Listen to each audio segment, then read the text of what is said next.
Perkenalkan, nama saya Dian Karo dari kelas Manajemen Pagi C. Dosen pengampu yaitu Bapak Ade Mersalim, SEMM. Di sini saya akan menjelaskan yaitu tentang pengertian lingkungan internal dan eksternal. Yang pertama yaitu pengertian lingkungan internal. Definisi yang populer mengidentifikasi lingkungan sebagai segala sesuatu yang berada di luar batas organisasi. Secara garis besar, sebuah perusahaan akan dipengaruhi oleh lingkungan perusahaan, di mana lingkungan tersebut dapat dibagi ke dalam dua bagian besar, yaitu lingkungan eksternal dan lingkungan internal. Lingkungan eksternal dan lingkungan internal yaitu faktor internal mencakup kekuatan dan kelemahan di mana internal perusahaan itu sendiri. Penyusunan strategi perusahaan yang tepat harus memperhatikan betul-betul apa kekuatan dan kelemahan yang dimilikinya selain memperhatikan faktor eksternal. Lingkungan internal memiliki dua variabel, yakni kekuatan dan kelemahan. Mencakup semua unsur bisnis yang ada, di mana perusahaan seperti struktur organisasi perusahaan, budaya perusahaan, dan sumber daya. Analisis internal. Tujuan analisis lingkungan adalah untuk dapat mengerti dan memahami lingkungan organisasi sehingga manajemen akan dapat melakukan reaksi. Lingkungan internal ialah lingkungan dalam perusahaan yang perlu diidentifikasi kekuatan dan kelemahannya yang meliputi relationship, manajemen, marketing, finance atau accounting, production, komputer, dan human resource. Di samping faktor-faktor di atas, faktor internal lainnya adalah budaya organisasi yang meliputi yang pertama yaitu menjunjung nilai-nilai luhur standar etika moral, ilmu pengetahuan, dan profesi. Yang kedua yaitu membantu pengembangan manusia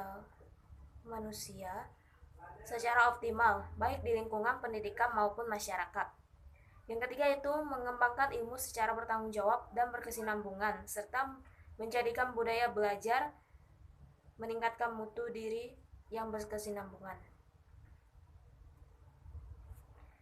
Yang berikutnya yaitu analisa lingkungan internal dilakukan untuk mengetahui tingkat daya saing perusahaan berdasarkan kondisi internal perusahaannya. Faktor internal perusahaan sepenuhnya dapat dikendalikan sehingga kelemahan yang diketahuinya dapat diperbaiki.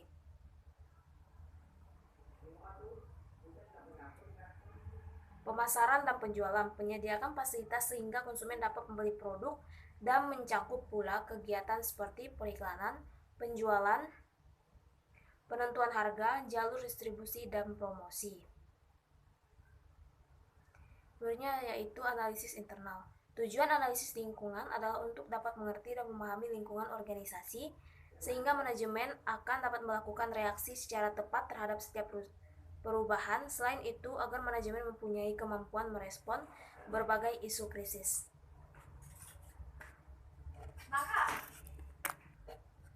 Baiklah, yang selanjutnya yaitu analisis lingkungan eksternal. Analisis lingkungan eksternal mencakup pemahaman berbagai faktor di luar perusahaan yang mengarah pada munculnya kesempatan bisnis atau bahkan ancaman bagi perusahaan.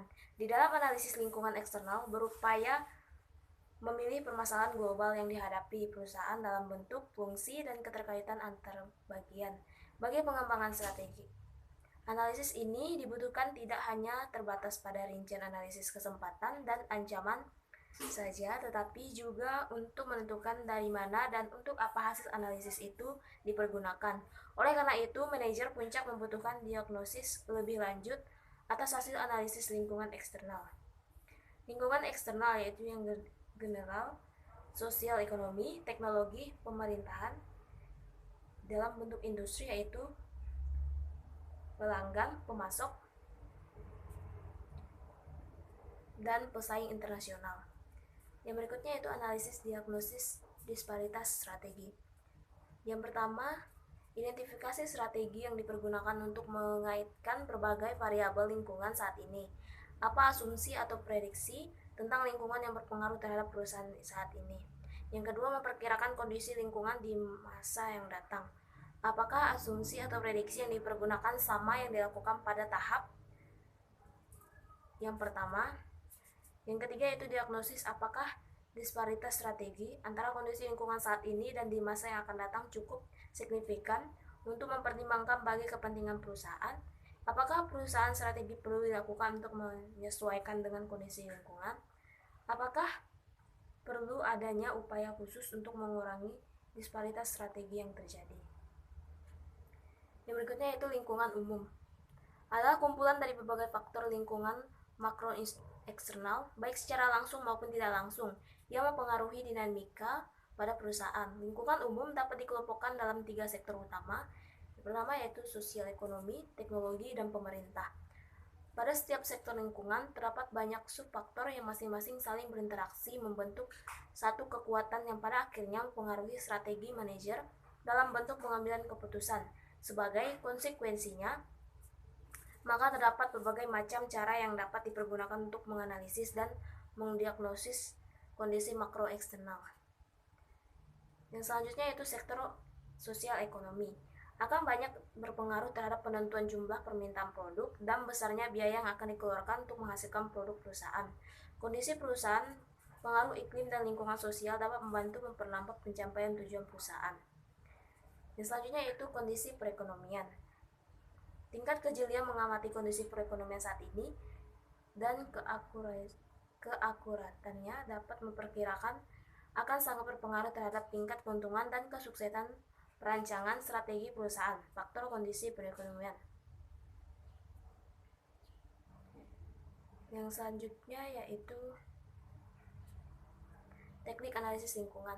Bagi manajer puncak, hal yang penting yang perlu diamati atas faktor lingkungan terutama adalah bentuk, fungsi, dan keterkaitan antar sektor. Cara pertama yang dapat dipergunakan untuk menganalisis lingkungan adalah melalui pengumpulan informasi verbal dan tertulis dari berbagai sumber.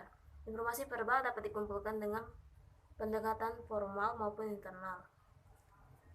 Sumber data bagi pengumpulan informasi verbal mencakup penggunaan media elektronik, karyawan, pelanggan, perantara pesaing, konsultan, dan juru bicara pemerintah yang dirujuk. Sementara informasi tertulis yaitu segala sesuatu yang dapat dibaca dari sumber informasi yang telah dipersiapkan oleh pihak lain untuk tujuan yang beragam. Informasi semacam ini bersumber dari surat kabar, jurnal, dan beberapa publikasi lain yang tersedia. Cara kedua dapat ditempuh oleh manajer puncak untuk mendeteksi faktor lingkungan adalah dengan cara merancang sistem informasi manajemen dalam organisasi. Sekian penjelasan dari saya, terima kasih.